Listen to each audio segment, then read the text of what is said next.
Okay, so I'm here with Joel from JJJ's Vinyl. JJJ Vinyl. So how did that come about, mate? What made you make the decision to go into vinyl? How did the road, your musical journey reach you here? Well, I mean, there's never been a time vinyl's not been in my life, really. But I think I was very fortunate that my father had a huge, extensive 60s and 70s rock vinyl collection, which I kind of grew up listening to.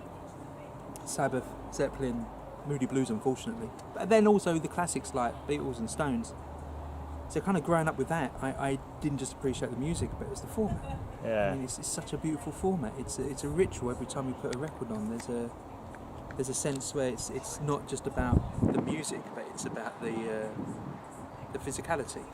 The fact that the music is literally etched in the record means so much. It's not binary numbers. It's not a faceless thing. It's a natural product. So yes, that's why I run a record store. Right. What sort of? Because you had a bit of a career before this. You've only how long have you been open for? I mean, what happened? What was you doing before this? So I'll quickly brief you in. The reason that I'm here with Graham is that I used to be a frequent attendee. Yeah, I don't know quite why I didn't find that word. A frequent attendee at Club Braindead at Walthamstow. For me, it was when I was a teenager and too young to drink, and I'd kind of go out on a Monday night, get the 20 bus, because I lived around here in Loughton, to Walthamstow, and then just see, well, the creme de la creme of the UK metal scene, really. And we were just discussing the bands upstairs. We're talking about Cruciferous and Lust Defiled and Hecate Enthroned and Cyanide, as we're having a little bit of a giggle about. And we were just paved the way about understanding not just music, but what went behind the music. For me, the big difference was, the bands weren't just on a stage and elevated and people whom you admired, but they were people who you then saw afterwards for a drink at the bar. So it kind of made me realise that, well, the band's on the stage, but who's the manager? Who's the promoter? Who's the person who arranged this? So it led to a career in the music industry, which is what I've done for the last 20 years, where I've been working as an A&R manager mainly for Atlantic Records, and then I was a manager, an artist manager, and then more recently I relaunched Music for Nations under Sony Music, and then just over a year ago I decided to leave the music industry to retrain actually as a psychotherapist, but also run a record shop because my love of vinyl's always been there. So I want to know the interaction between psychotherapy and vinyl collecting. Well, is there a strong link? Look, if you want me to get into the link of psychotherapy and vinyl, then it's not just about the surface, but it's the deep groove. It's the grooves of the mind. That your story is there in your mind and your brain, and it's etched in, and it's about the amplification of getting it out. That's almost like philosophy as well as... philosophy.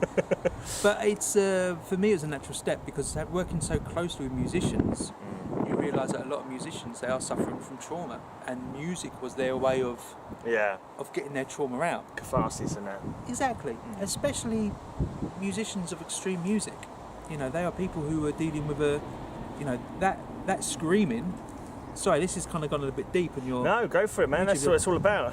But that screaming is a representation of their inner turmoil.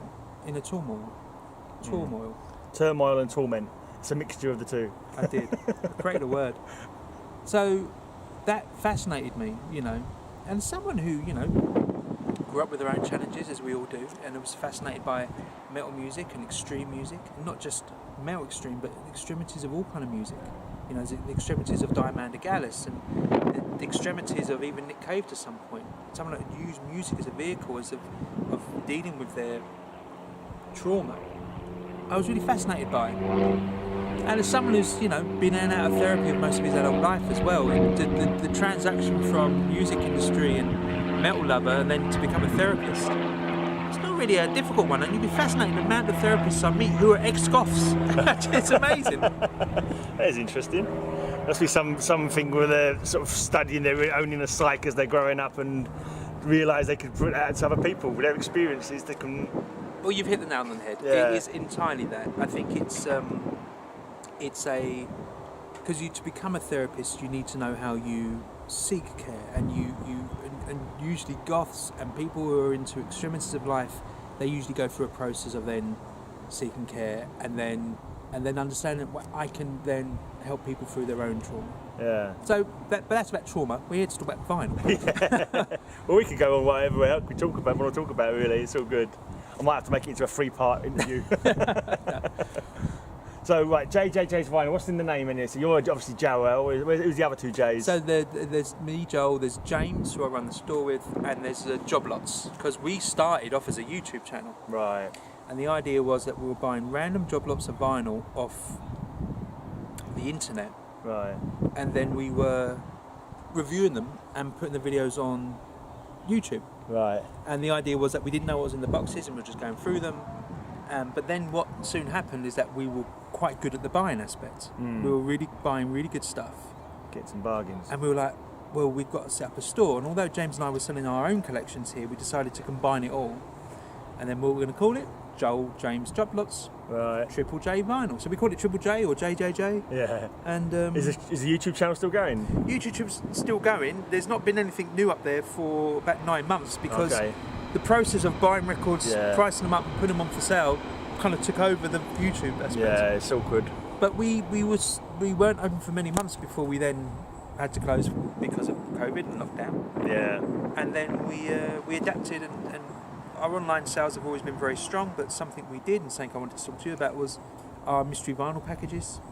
So people email us and we send them a questionnaire to fill out, and it's about their tastes and what they want and what their favourite records are.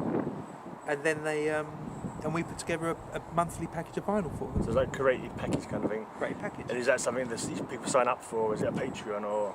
No, what we do, we never. It's no pressure. There's no direct debit. We just email everyone who's joined every month saying it's time for a new package. Do you want to continue? Yeah. They'll say yes. We have currently 70 members. That's cool. We're about to celebrate our 500th package. That's good. It's like it really kind of saved the shop. Yeah. Because there was a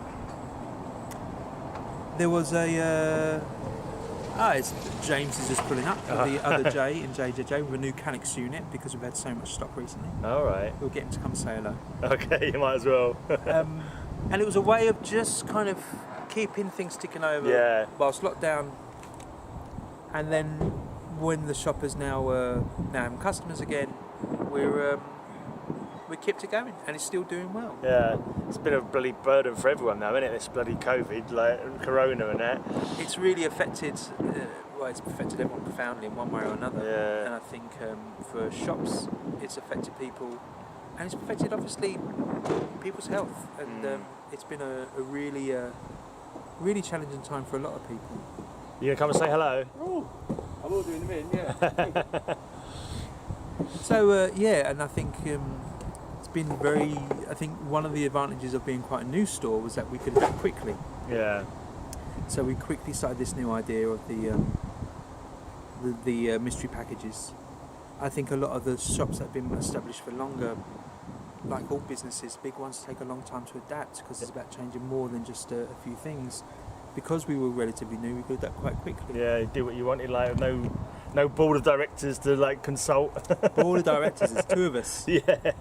And then just making quick decisions, saying let's try this to see if it works. And I genuinely thought we'd have maybe 10 sign-ups. Yeah. And it's and 5 months later we still have 70 people. And do they all of them regularly get them on every month, or do you have every month? Yeah, that's bloody Some good. are a fortnight. Some are like some pay £40 every fortnight. Right, and how much kind of records they get for that? I mean, is it? Well, it all depends. Yeah. You know, it's some people are like we love 12-inch singles, some people love 7 inches, some people just want albums. So it all depends. It's all based on monetary value. So you could be a £40 a month person, but you may only get one album. But it'll be if like it's a real gem. First press, you know, Sabbath, you know, that's worth £40 quite a bargain for that. But it's all about. And you're able to cater for all genre tastes in there. All genres. Yeah. But it really changed the business because beforehand, like a traditional shop, you have stock and then you reach the customers. This way, we had the customers, and it's like, oh, we need stock. So we had to buy as much stock as possible. Yeah. Buying from all manner of places, eBay, Facebook Marketplace. We've got adverts out. So every week we get a call from someone saying I'm selling my record collection, or unfortunately someone's passed away, I have a record collection to sell, and then we'll go over and we'll buy it, and then we have a new set of records to send out to people. Yeah. Been a lot of fun. It's a good business plan, really, I suppose. Hmm. So, what's the most sort of popular genre that you find people coming to buy stuff for? Who are the real vinyl geeks, or is it just everyone? I think there's something about that sort of area of late 80s, early 90s, post-punk,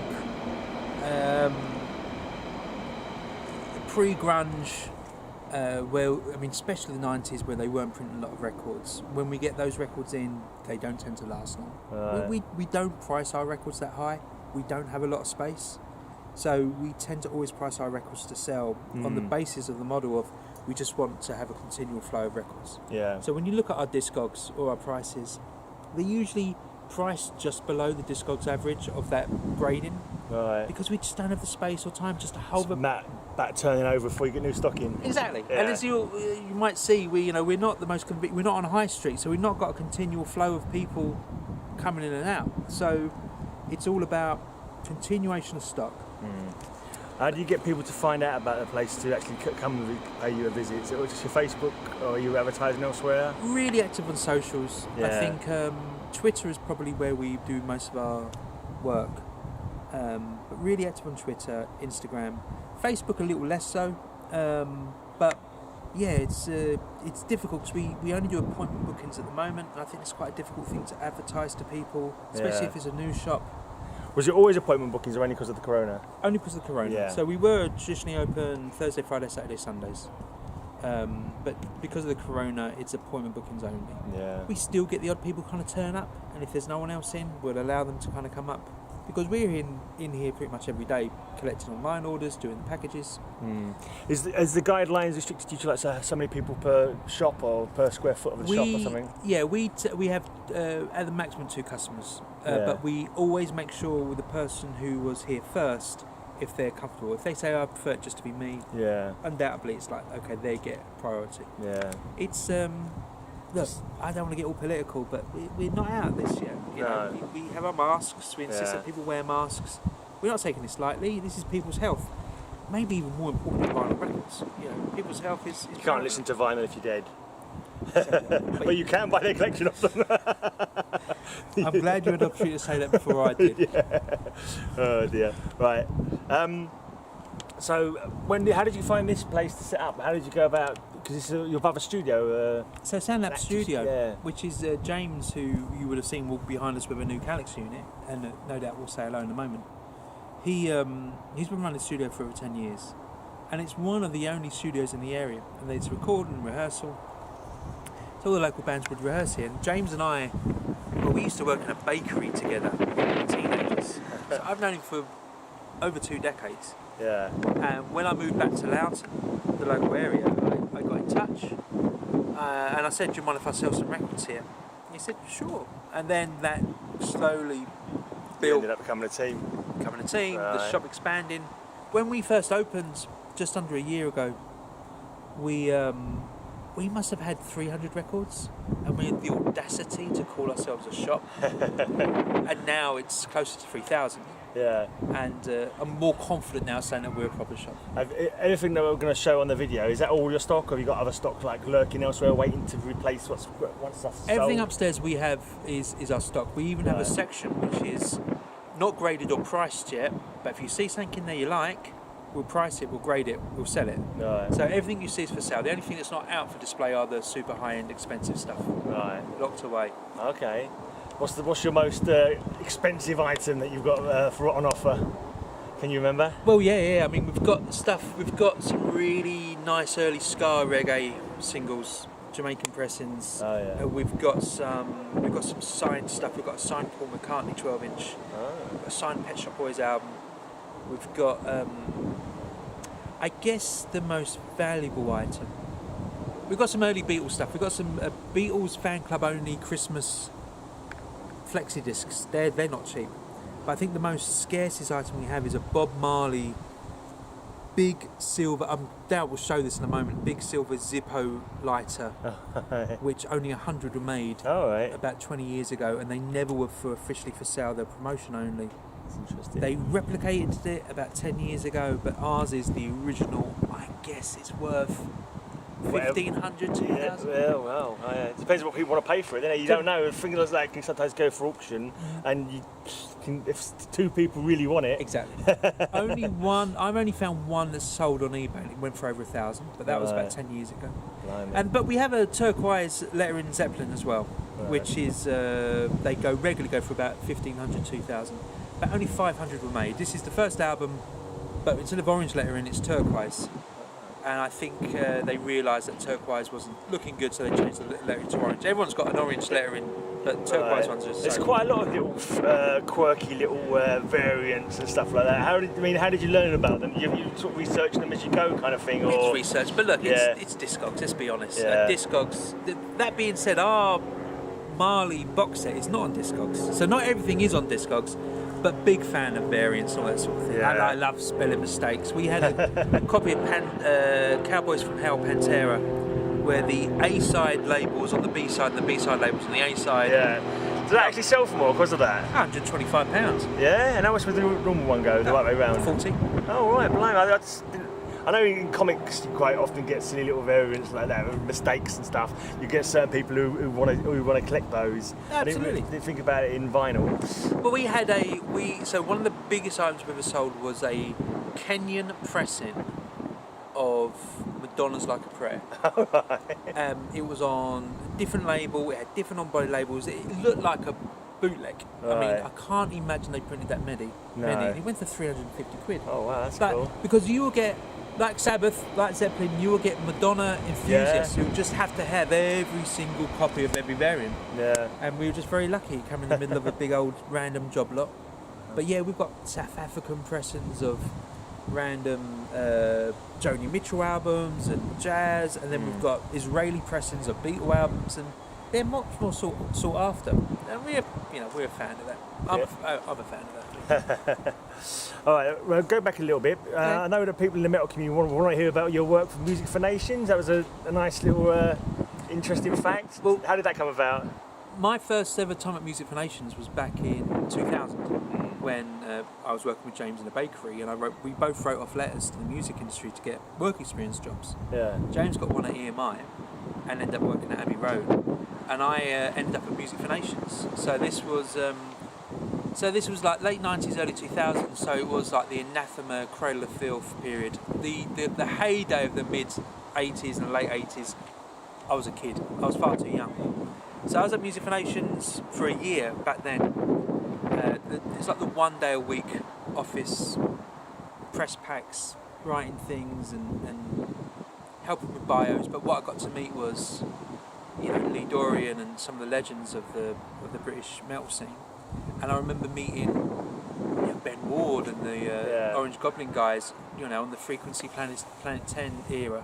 And this would have been all around about the time Our Haunted Kingdom.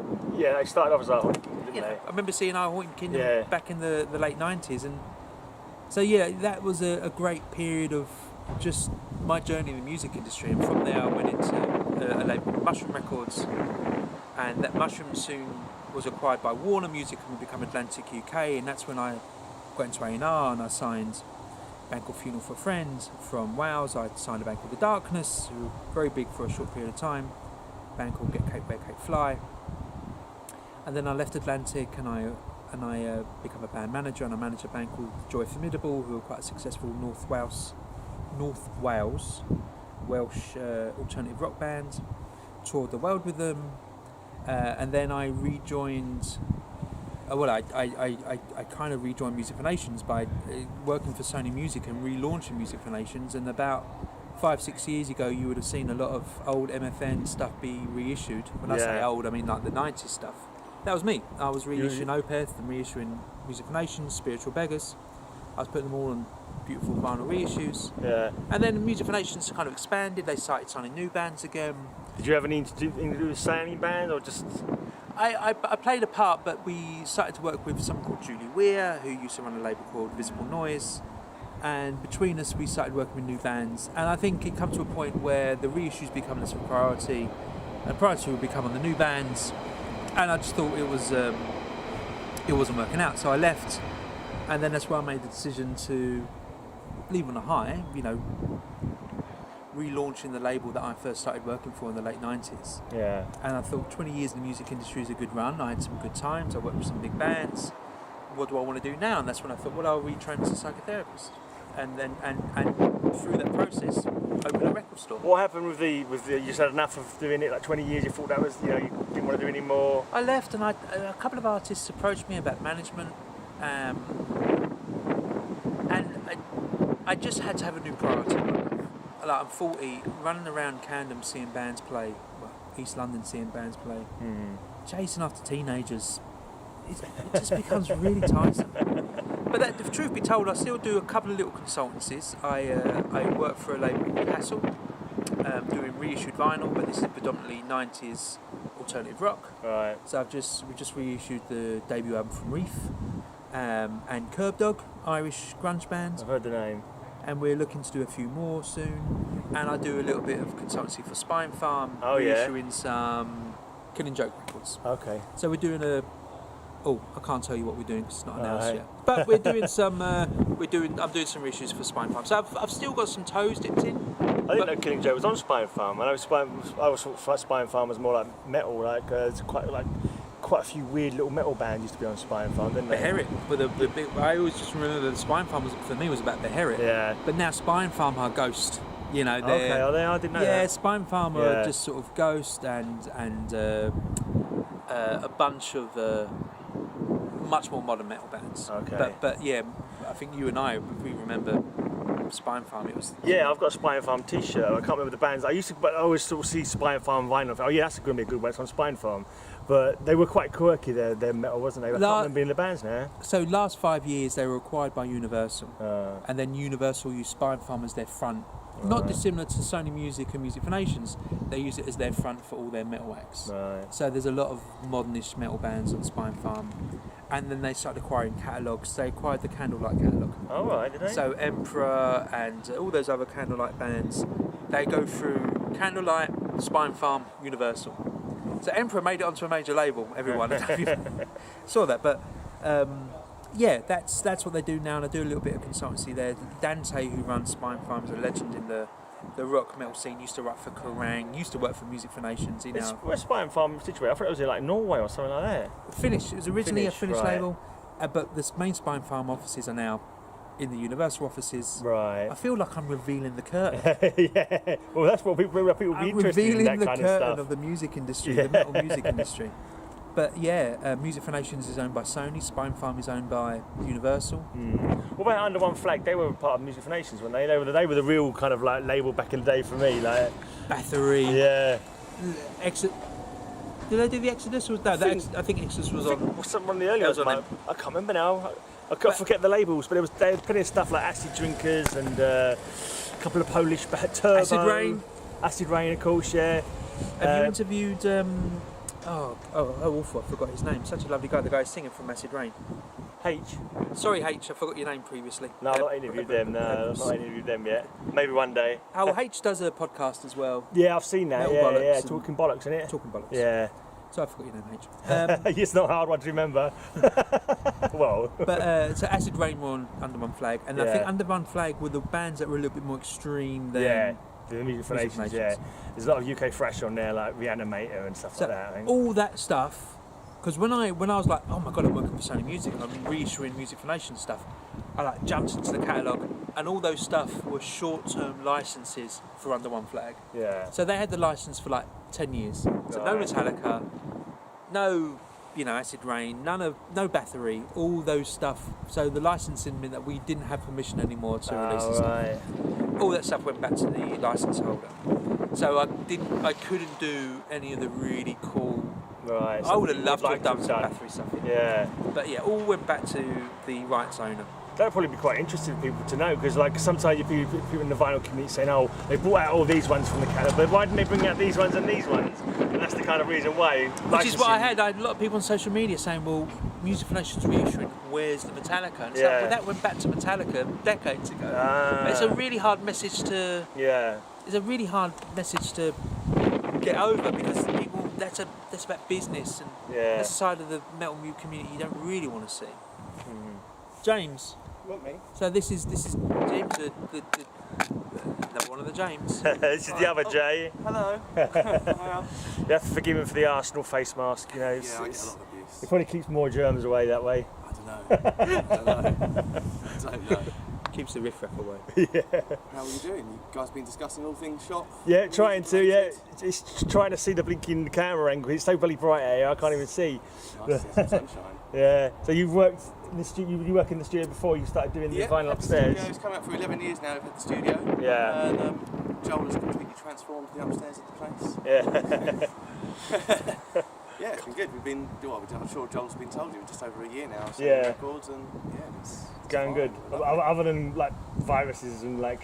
Well, other Yeah. than the world collapsing, Yeah. it's life is good apart from that. Yeah. So where did you come into? What music are you into? You into metal as well, starting off with, or do you See, I'm more? the other side of Joel. Joel does the metal side. Yeah. I'm more the funk and soul, Right. I guess. Yeah, we'd have some crossovers with like the grungy areas, and, like Yeah. the 90s grunge, a lot of 90s grunge and rock stuff. So you both got your crossover. specialities in the shop. Yeah, we're very similar in age. We grew up with a lot of the same sort of stuff as well. So I think even though we don't like a lot of the same bands, we understand a lot of the same scenes, I guess, because we Yeah. both kind of went through it all. When those early Pearl Jam album comes in, there's always a bit of a ruckus who gets the... We've had a few hairy moments when some of the grunge, when some of the grunge records come in. But that's all part of the fun. It's all part of the fun. Yeah, cool. Yeah, it's been good. It has been very good. Yeah, we don't fight over too much these days, do we? No. Joel loves its folky stuff as well. All right. I take anything that's more sweaty and funky, soully. Joel takes the folk. I'm a little bit more comfortable slippers and Yeah, I'm a big cardigan. fan of folk. Well, Ireland folk, like Fotheringay and John Martin and all that stuff I absolutely adore. Right. Fairport Convention. That's what happens to old metalheads like me. We buy nice cardigans. Yeah. Well, you remember Gorotted? You know they're doing like a bluegrass punk band now. You've seen it? It's amazing. No, I Yeah. haven't. My old drummer from my band married one of the guys from Gorotted, and it's like they're going on Joe Carl in the old Dry Skull. They go around like playing mandolins and shit like that. Love it. It's pretty cool actually. Love it. Love it. I think there's always that thing when you're a teenager. You think these bands are like proper, severe, like evil metalheads, and you know, Sunday afternoon they're having lunch with their parents. Yeah. You know, they're talking about their week at work. But I always love that image of a corpse paint of blood dripping down, and then, you know, Christmas time, hey, with crackers and Yeah, giving Granny a kiss and all that kind of thing. Yeah. we all love our nans. But no, I think we've found a real nice medium about who nicks what stock. Yeah. When the stuff comes in. Is there ever like a moment when you get something in and you're like, well, this is really good, we should sell this, but no, I want it for myself. Oh, Every yeah. week. Every day is a challenge. we go through the stock that we've had in for weeks. We go, why didn't I see this? I'm taking this. I'm taking it. Yeah. But yeah, we fortunately sell just enough to get by. Yeah. I mean, because you own the studio? And... Yeah, we rent the space. Oh, you but- rent the space? Yeah, we rent Right, the space, but right. yeah, So your overheads aren't too terrible? no, we have or... rent, which obviously the record shop's now chipping in for, and Yeah. it's all working out it's okay. strong. We'll be here for a while, I'm sure, until we outgrow this place. Right, you reckon that'll be the case? You reckon when you get kinda enough hope so, earnings, nice you're going to way. make it grow? Yeah, Yeah. I definitely think Who there knows? could well be a future. Who does know? It all Yeah. depends on the collections we buy. We are, I say, like often we buy big collections, but sometimes half are just like, we can't even sell this. This is like charity shop stuff. We don't have Yeah. the room. But I think we're like, if we buy a collection of 2,000 records and every single one is sellable, what do we do? Where do we go? We've suddenly got to. We've got a challenge. Yeah. You know, we've got some great stock and not a place to put it. But I feel what we've been able to do each time is adapt. Yeah. When Or something take happens. enough stuff. Yeah. Well, it's for the best for the shop. I take 500 records, James. I mean, Just to keep them out of the shop. We've found Yeah. a good balance so far. Yeah. but I'm really proud of our metal section. When we first opened it, because we bought a collection of someone and it was predominantly metal. Yeah. Really nice.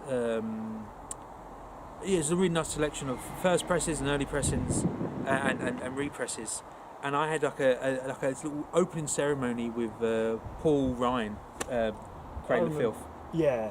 But didn't you go on to other bands? Did you already? Blood Divine. That was it. Yeah. Blood Divine, and because he's a local lad, he's only up the road in Essex, Yeah. and he come down and did a little ribbon cutting. I mean, no one was there but me, but you know, it worked well on the social media. But really proud of our metal section. We've got a proper mixture of modern presses and represses, and you're going to find a gem. But I'm a big fan of that band who just released one single, just released one album. Because for me, it's like rarities. All the hope and aspiration that went into this single, this album, this release.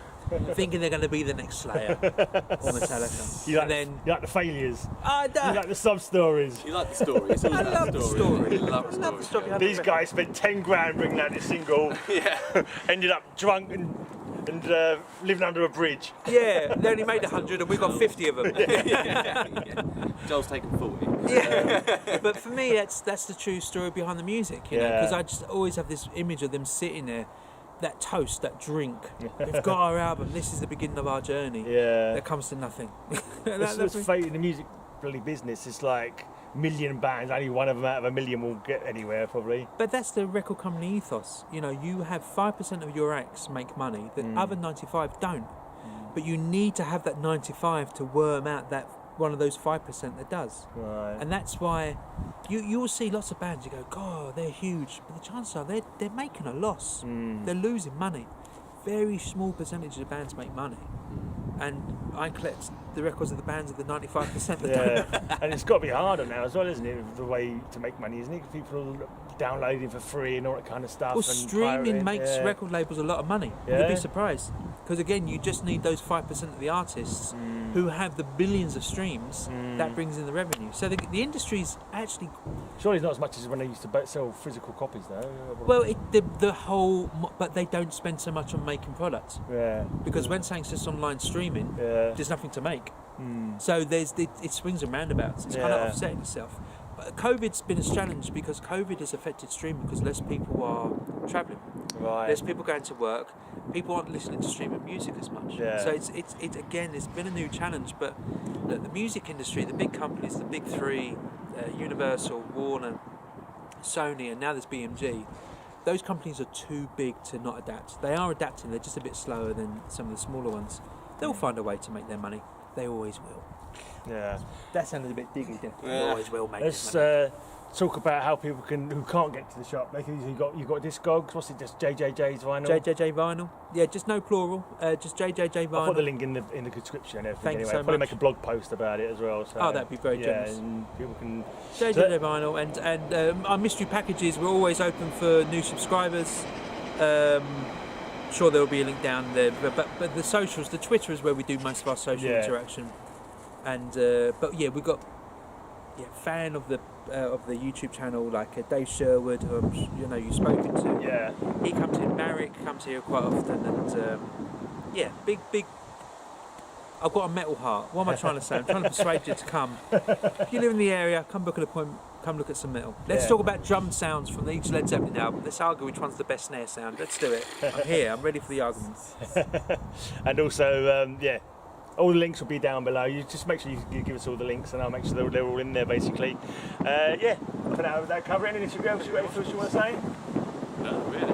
Come use SoundLab Studio for your heavy metal sounding needs. Indeed. Cool. Cheers, fellas. Take it easy.